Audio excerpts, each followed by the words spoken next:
જય ભીમ, જય જોહાર.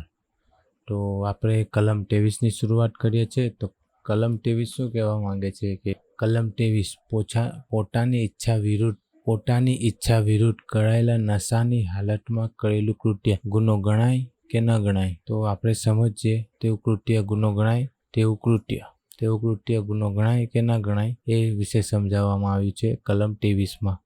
નશાના કારણે કેવું કૃત્ય કરી રહ્યો છે તેની જાણ ન હોય, અથવા તો તે અપકૃત્ય કરી રહ્યો છે કે કંઈક ખરાબ કૃત્ય કરી રહ્યો છે તેની જાણ ન હોય તેવો વ્યક્તિ જો નશાની હાલતમાં કોઈ કૃત્ય કરે તો ગુનો નથી. તો આપણે તો ફ્રી માઇન્ડ થઈ ગયા, દારૂ પી લેવાનું ને પછી ખૂન કરી નાખવાનું. પણ અહીંયા શું છે, ખૂન કે કોઈ પણ કૃત્ય તમે નશાની હાલતમાં હોઈને કરો, પણ નશા પદાર્થ કે દ્રવ્ય એ તમને બીજા વ્યક્તિએ અંજાનાથી આપે, એટલે મતલબ કે તમને કોઈ બીજા વ્યક્તિએ ફોર્સપૂર્વક દિવાળીને તમારી પાસે કૃત્ય કરાવ્યું હોય તો એ ગુનો બનતો નથી. ને જો તમે જાણી જોઈને નશો કરી ને કૃત્ય કરો છો તો પછી તમને સજા થઈ શકે છે. તો કલમ 23ની જાણ રાખજો કે બીજું કોઈ તમને નશા દ્રવ્ય આપી દે ને તમે તે નશામાં કોઈ કૃત્ય કરો છો તો તે ગુનો ગણવામાં નથી આવતો, પણ તે નશો તમે જાતે કરીને કૃત્ય કરો છો તો તે ગુનો ગણવામાં આવે છે. એની ખાસ તકેદારી રાખવી. તો અહીંયા કલમ 23ની સમાપ્તિ થાય છે. તો ચાલો, જય ભીમ, જય જોહાર સાથે